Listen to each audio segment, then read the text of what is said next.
Thank you to all of BAC. It's such an honor to receive this award and to be here talking with you all today. Gordon Premer, my business partner, is traveling, so you just have me. A little bit about us and how we started. So in 2000, it goes back to 2012 when I was running ECDI, and I had rented space at 2800 Euclid where Gordon owned the building. And we had a lot of individuals coming through ECDI that were food-based businesses looking for a commercial kitchen. And in 2000, probably mid 2012, in the building that I was in, the first floor had a commissary kitchen for Cleveland State. They used it for catering events and things like that. And they had moved out and they had built a new kitchen on their campus. And Gordon came to me and said, "What do you think we should do with this space?"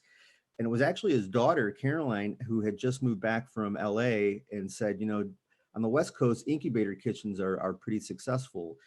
Gordon and I had no idea what that was. And so we spent some time thinking about it. And we were able to negotiate with Cleveland State that they donated the equipment that was in the kitchen. And we opened our doors May of 2013. So it's been 8 years this month. And the thought was, how can we help minorities and women get into business? And food is a low barrier to entry. And so we opened our doors May of 2013. And we really assumed that people coming in would have some sort of background in business. But what we found pretty quickly was everybody walking through the front door simply had an idea. They'd never been in business before. They had never really sold food before. So we pretty quickly designed a 8-week course where we took 10 entrepreneurs at a time through 8 weeks of training to teach them what it meant to be a food-based entrepreneur. And we've done 44 cohorts. Our last in-person cohort ended the beginning of March of last year. So we haven't done any in-person cohorts because of the pandemic, but we've trained over 500 people through that program. And we were able to get a grant to take our classes online. So the grant was from PNC Bank and the USDA, as well as Gun Foundation. So we started those courses in October. We've probably had 30 people take those online classes since then. So what we do is we've grown a lot. So in 2015, what we were noticing was that as individuals grew in the kitchen, one of three things happened. They needed their own space, or they would like to go the co-manufacturing route where somebody would make their product for them. Or some of them just decided being a food entrepreneur was a lot harder than they thought and had left the kitchen. So Gordon and I started looking at those kind of two first categories, the individuals who were moving out and the individuals who wanted co-packing. And what we found was there were some barriers to entry there. So to build out your own space was a minimum of $250,000. To going the co-manufacturing route, a lot of those individuals wanted 1,000 case or 500 case to 1,000 case minimum runs. And our clients just couldn't afford that. And so we had a lot of success with this shared use kitchen model. 2800 Euclid is 3,000 square feet of space where it's open 24 hours a day, 7 days a week. You book out the space as you need it. You book out the equipment as you need it. You only pay for what you need. So you're charged on an hourly basis. And as we began thinking about, could we do a shared use model for people that are in the scale up phase, we had this concept of purchasing a 30,000 square foot building where we would move into and have different kitchen pods and maybe even get into co-manufacturing. I had left to go on vacation and Gordon called me. We were in Florida visiting relatives and Gordon called me and said, "Hey, I found the perfect building for us. It's a food grade facility. It's got docks. It's got more electric than we ever need. It's a great price. It's a great location." And I said, "Well, what's the problem?" And he said, "It's 130,000 square feet. We were looking for 30,000.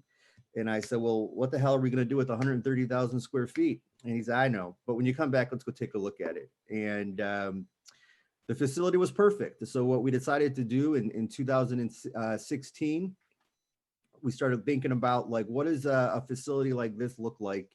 And we had a long negotiation with the previous owners. And at that time, Gordon and I sat down and we said, "Look, I'm running ECDI. He's running his real estate business. None of us are really focusing 100% of our time on this." And the problem actually back then was the kitchen, while it was making money, it wasn't making enough money to pay anybody, other than the staff that was currently there. I couldn't take a salary from it. Gordon couldn't take a salary from it. but we needed somebody to spend time on it. So I left ECDI and I went to work for my wife for about 18 months. She has a consulting company. And so I was doing that part-time as we were getting this concept up and running.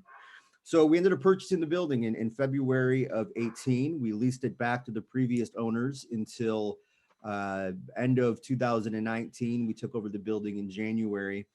And we thought what we would do was sell off half the building to another user. But when people found out that we had purchased the building, we started getting calls. And so as we sit here today, all 137,000 square feet is just about spoken for. It's all craft food entrepreneurs.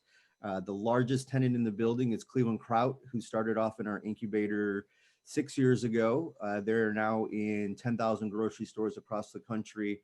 They'll do $20 million this year in sales. They just got into Costco and Walmart, all the Walmarts throughout the country. The next big tenant is a company called Garden of Flavor. So they do cold pressed juice. They do about 80,000 bottles a week of cold pressed juice. They'll do about 8 million in sales this year. And then we've got the kitchen pods. So we've built out 2 pods so far. We've got those leased to 2 different catering companies. One catering company specifically does catering for private jet companies. Another one does them for charter schools. We just leased our 3rd pod, which we're about to build out, to a company who started off in our incubator in our course, actually started off by taking our classes and then went into our incubator and now has a company that she's selling very well on Amazon. It's a company called Pure Spice. And she's in the process right now into getting retailers such as Heinen's and Market District.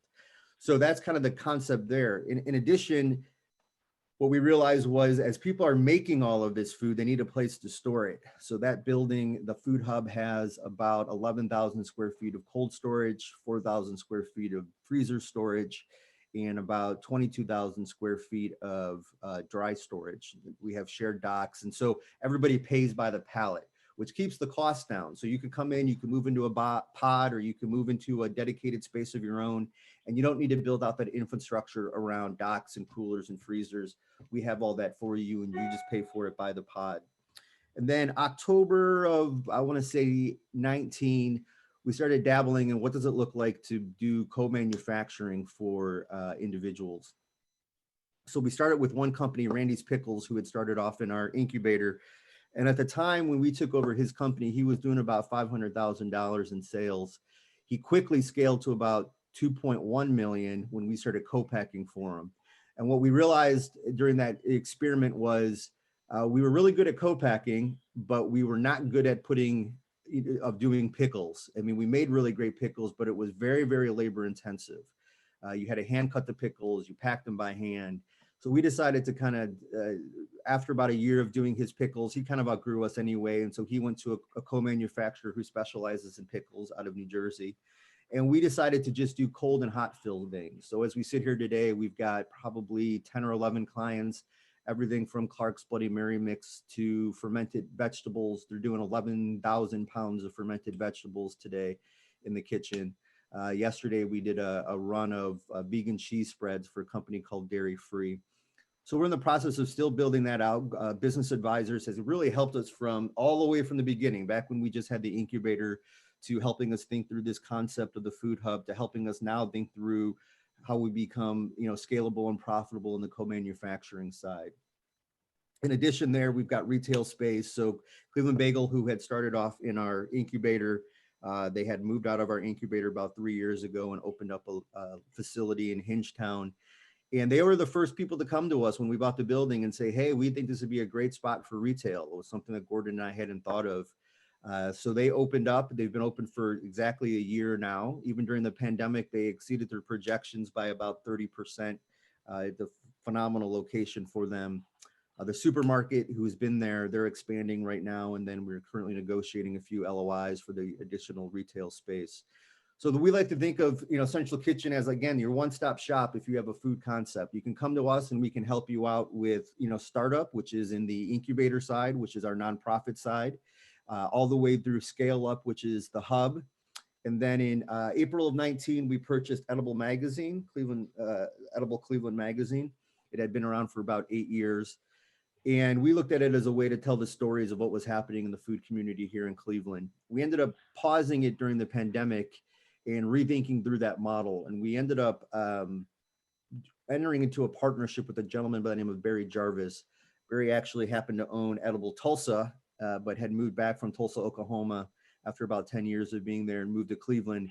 And he had a digital media company. And we said, well, why don't you come aboard? We've got 100 members in our incubator right now that need things like photo shoots, digital photography, websites, and so we started Central Kitchen Media this year. And it's been very successful. We've entered into an agreement with PNC Bank. We're currently producing a 6 series podcast for them around minority farmers. We've just signed a contract with Heinen's. We'll be doing a sponsored content uh, project for them where we're going out and interviewing the farmers that they use so that when you walk into Heinen's, next to the eggs, there'll be a QR code that you scan and it'll take you to the farm where these eggs were produced, and we're doing that work for them. So we really kind of have our fingers in everything when it comes to food. It's been very exciting. It's been challenging. Gordon and I look back, just 3 years ago, it was me, him, and a gentleman by the name of Zach Reinberger, and now we've got 15 staff and growing. It's been a lot of fun. It's been a lot of work, and I'm anxious to see where we take it now. So that's a little bit about us in a nutshell.